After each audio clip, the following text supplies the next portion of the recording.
नमस्कार साथियों, मेरा नाम है सफ्तर अली। आप देख रहे हैं जयपुर न्यूज़ अपडेट। अभी हम इस वक्त मौजूद हैं जयपुर के शहीद स्मारक पे, जहां पे ट्रैफिक मार्शल का एक प्रोटेस्ट चल रहा है। और आइए जानते हैं कि किस वजह से ये प्रोटेस्ट चल रहा है। यहाँ पे कई ट्रैफिक मार्शल के जो कर्मचारी हैं जो काम करते थे वो यहाँ पे मौजूद हैं। इनसे जानते हैं तो क्या ये जो पूरा मामला है, क्या मामला है? सर, हमें 13 तारीख 12 महीना 2025 को अखबार के अंदर ये वैकेंसी आई थी कि 1500 पदों पर ट्रैफिक मार्शल की नियुक्ति की गई है, जिसमें 6000 का मानदेय और 4 घंटे ड्यूटी है। फिर हमने यादगार में फॉर्म, ऑफलाइन फॉर्म निकले, हमने फॉर्म भरा। हमारा बाकायदा 3 दिन की ट्रेनिंग हुई और इंटरव्यू हुआ और एग्जाम भी हुआ। हमने सब दिया, लेकिन 4 महीने हमसे ड्यूटी करवा के ना हमारा कोई मानदेय वो वेतन दिया है और बिना किसी लिखित आदेश के हमें हटा दिया गया है। और अखबार के अंदर ये भी नोटिस आया कि आपको बाकायदा कैब और यूनिफॉर्म मिलेगी, लेकिन यूनिफॉर्म के नाम पे ये लॉटरी करब की ये only for A T shirt हमें दी है। और कोई हमसे पूछे कि भाई कौन है, आप आईडी दिखाओ, तो हम क्या दिखाएं? ना कोई हमें आईडी दी है। तो आपके पास किसी तरह की आईडी कार्ड भी नहीं अवेलेबल नहीं कराया सरकार टी शर्ट के अलावा हमारे पास कोई वजूद नहीं है कि हम कोई ट्रैफिक मार्शल है, कुछ भी है। तो आपको जब ये कहा गया था, आपकी वैकेंसी जब निकली थी, उसके अंदर ये कुछ प्राइवेट कंपनी के थ्रू द्वारा ठेका कराया गया था या डायरेक्ट सरकार की भर्ती? नहीं, डायरेक्ट सरकार की राजस्थान ट्रैफिक पुलिस की भर्ती थी। तो इसमें सरकार के पास अभी तक आप जब ये जो गए हैं, आप किसी के पास गए थे, किसी से बातचीत हुई? सर, हम सबके पास जा चुके हैं, यादगार से लेकर कलेक्टर के पास, पुलिस आयुक्त, जितने बड़े बड़े ये कार्य ऑफिसर हैं उन सबके पास जाए, लेकिन सब ऐसे बोल रहे हैं आपका बजट नहीं है। तो जब बजट नहीं आया तो आपको लगता है सरकार को ये चीज़ें निकालनी चाहिए थी? और आपको अभी जरूरत नहीं है, जब जरूरत आपको बुला लेंगे। लेकिन जयपुर में बंद करने के बाद इन्होंने जोधपुर में ट्रैफिक मार्शल की इस बात पे स्टार्ट कर दी, वहाँ के लिए वेतन कहाँ से आ गया इनके पास? तो ऐसे तो बॉम्बे के अंदर भी एक तरह से जो सिक्योर इसके लिए रोड के लिए जो सेफ्टी के लिए लोग लगाए जाते हैं अलग से, वो बिल्कुल स्थायी रूप से चल रहे हैं। सर, उनके आधार पे हमको लगाया गया था, बाकायदा आया था दिल्ली, मुंबई, कलकत्ता के आधार पर आपको उनके वजूद के आधार पर जयपुर ट्रैफिक मार्शल लगाए गए। उनकी सैलरी 30 हज़ार है और हमारे तो 6 जा रही है, वो भी हमें नहीं दी गई और हमें बिना किसी लिखित आदेश के हमें नौकरी से हटा दिया। तो इसके अंदर आपको जो गाइडलाइन दी गई थी, जब इसके अंदर आपको कोई कॉन्ट्रैक्ट पे रखा था या आपके पास पहले से ये गाइडलाइन थी कि आप 6 महीने के लिए, 4 देखो, महीने के लिए? अखबार में तो आया था कि आपको हो जाएगा, लेकिन जो जयपुर यातायात ने जो निकाला था उसमें यह था कि आपको 31 दिसंबर 2027 तक, 2026 तक आपको अस्थायी तौर पर रखा जाएगा, उसके बाद आपको देखेंगे। लेकिन हमें तो 4 महीने ही रखा गया बस। तो भजनलाल सरकार से आपकी क्या मांग है कि अब ये भजनलाल सरकार आपकी बात सुनेंगे, आपको लगता है? हम भजनलाल सरकार से हमारी यही मांग है, हमें दोबारा ड्यूटी पे बहाल करा जाए और हमारा बकाया वेतन दिया जाएगा। नहीं तो हम आने वाले चुनाव में हम दिखा देंगे। सब कुछ कर दिया हमने, 6000 कोई बड़ी बात नहीं होती है। और हमारे बंद करने के बाद डिप्टी सीएम ने 1200 करोड़ रुपए यातायात को सेंक्शन किए हैं, फिर हमारी सैलरी का क्या? इस तरह का आरोप ये सरकार पे लगा रहे हैं कि सरकार की कहीं ना कहीं ऐसा लगता है कि उन्होंने बिना किसी रोड मैप की ये चीज़ें तैयार करी थी, जो कागजों के अंदर तो बिल्कुल सही तरह से दिखाई गई, मगर धरातल पे इसकी कोई सच्चाई नहीं दिख रही है। और भी हमारे साथ लोग मौजूद हैं, इनसे जानते हैं कि आपको जिस तरह का वेतन दिया जा रहा था 200 रुपये के हिसाब से, आप 6000 रुपये अपनी सैलरी बता रहे हैं जयपुर जैसे शहर में, आपको क्या लगता है ये आपके लिए, यहाँ के रहन सहन के लिए सही बैठते हैं? देखो सर, इसके अंदर अधिकतर स्टूडेंट है, तो स्टूडेंट यहाँ पे पढ़ाई भी करते हैं रेंट पे रूम लेके।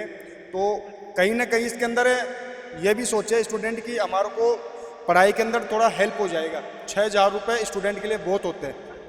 तो सरकार ये दावा करती है एक तरफ से कि बेरोजगारों को हम रोजगार देंगे, लेकिन ये बीजेपी सरकार बेरोजगारों को रोजगार देने में पूरी तरह फेलियर रही है और ये बहुत बद्दा मजाक करी है बेरोजगार युवाओं के साथ।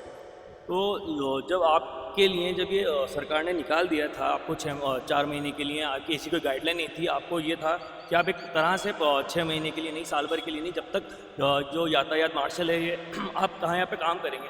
आपके कहीं एग्जाम भी होंगे जो आप दे रहे थे, आपने वो छोड़ दी होगी? जी सर, बिल्कुल छोटी है। तो इसमें आपको कितनी परेशानी आ रही है? सर, इसमें परेशानी ये आ रही थी, जिस टाइम हमारे को ज्वाइनिंग करवाया गया था उस टाइम में आश्वासन दिया गया था, बड़ा अच्छा खासा दिया गया था, और जो अधिकारी थे उन्होंने बहुत अच्छा आश्वासन दिया था और उसमें उम्मीद थी, जिस दौर में हम लोगों ने उनसे लिखित में कुछ नहीं लिया। उन्होंने जो विज्ञप्ति निकाली उसके हिसाब से हमने पूरा काम किया था।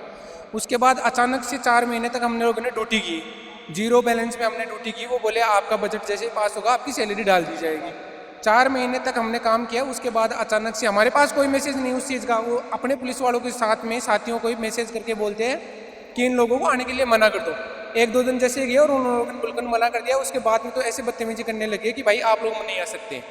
तो आप जिस तरह के यहाँ के जो स्थानीय लोग, यहाँ पे जो लोग मौजूद हैं, वो आरोप लगा रहे हैं सरकार पे कि जब उनको ज़रूरत थी इनकी, जब उन्होंने इस तरह से काम करा? आपकी टाइमिंग क्या थी, एक बार आप टाइमिंग बताइए। सर मेरी टाइमिंग थी 7 से 10 बजे तक, शाम को 7 से 10 बजे तक। तो आप लोग 2 शिफ्ट में काम करते दो थे? शिफ्ट में करते थे, सुबह 9 से 12 बजे तक था एक शिफ्ट और एक शाम को 7 से 10 तक था। जो आप कुछ बताना चाह रहे थे? सर बताना ये चाहते थे कि जब हमारी ट्रेनिंग हो रही थी तब पुलिस प्रशासन से इनका ये कहना था कि आपको आइडेंटिटी कार्ड दिया जाएगा, आपको यूनिफॉर्म दी जाएगी और आपको बीमा वगैरह सब आपको कराया जाएगा। और ड्यूटी के दौरान मानसरोवर वीटी रोड पे एक लड़का था, उसका एक्सीडेंट हो गया था, हाथ फ्रैक्चर हो गया था। आपके ही लोगों का? बिल्कुल हमारे ट्रैफिक मार्शलों का। उसकी किसी ने हेल्प नहीं करी, किसी पुलिस वाले ने हेल्प नहीं करी। वो अपनी निजी खर्चे से इलाज कराया है। हमारे पास पूरे प्रूफ थे, रिपोर्ट दिया है, उसने एक्सरा भेजा है। ना ऐसा कुछ भी नहीं था, ना कोई आइडेंटिटी कार्ड दिया, ना कोई हमारा बीमा कराया है। कल ना किसी ट्रैफिक मार्शल के साथ कोई दुर्घटना हो जाती है, उसका जिम्मेदार कौन है? और साथ ही में यूनिफॉर्म के नाम पे हमारे को रोटरी क्लब से एक खैरात में ये टी शर्ट दी है। जो भी खैरात की है सर, खैरात की टी-शर्ट है। रोटरी क्लब कुछ भी नहीं दिया। किस तरह से मंत्री साहब आ चुके हैं यहाँ पे, एक मैडम है, इनसे बात करते हैं। मैडम, जिस तरह से आप यहाँ पे अपनी आवाज़ रखने आई हैं, आप एक महिला हैं, आपके सामने कई चुनौतियाँ हैं। सर हमने 4 महीने ड्यूटी करी थी, डेली यहाँ पे रूम लेके रहे थे रेंट पे, खुद का घर का खर्चा 4 महीने कंटिन्यू ड्यूटी करी थे। नहीं अब हमारा ट्रेनिंग भी हुई थी हमारी 3 दिन की और लिखित एग्जाम भी हुई थी। साथ में 3 दिन में ट्रेनिंग हुई, उसमें हमारी एग्जाम छूट गई, बोला कि ट्रेनिंग में आना अनिवार्य, तो हमने एग्जाम त्याग दी उसके लिए। आप ये कहना चाह रहे हैं कि सारा लीगल प्रोसेस होने के बाद, हर तरह से सरकार के पैमानों पे खरा उतरने के बाद सरकार ने आपके साथ विश्वासघात किया है? हाँ किया है विश्वासघात, हमें हमारा वेतन चाहिए और हमें वापस ड्यूटी पे ज्वाइनिंग चाहिए। तो आप 4 महीने काम करने के बाद आपको किसी भी तरह का वेतन नहीं मिला 1 है? रुपए भी नहीं मिला, 1 रुपए भी।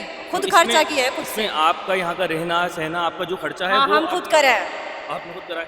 तो देखिए जिस तरह से भजनलाल शर्मा की सरकार जिसको ये सुनिश्चित करना था कि किस तरह से अगर हम किसी चीज़ को या किसी वैकेंसी को सुनिश्चित कर रहे हैं या निकाल रहे हैं, तो उसके अंदर पहले ये सुनिश्चित कर लिया जाए कि हमारे पास वेतन कितना है, हम लोगों की बात कितनी, उनको पैसा कितना दे सकते हैं। धन्यवाद। मेरा नाम सफदर अली, आप देखते रहें न्यूज़ जयपुर न्यूज़ अपडेट।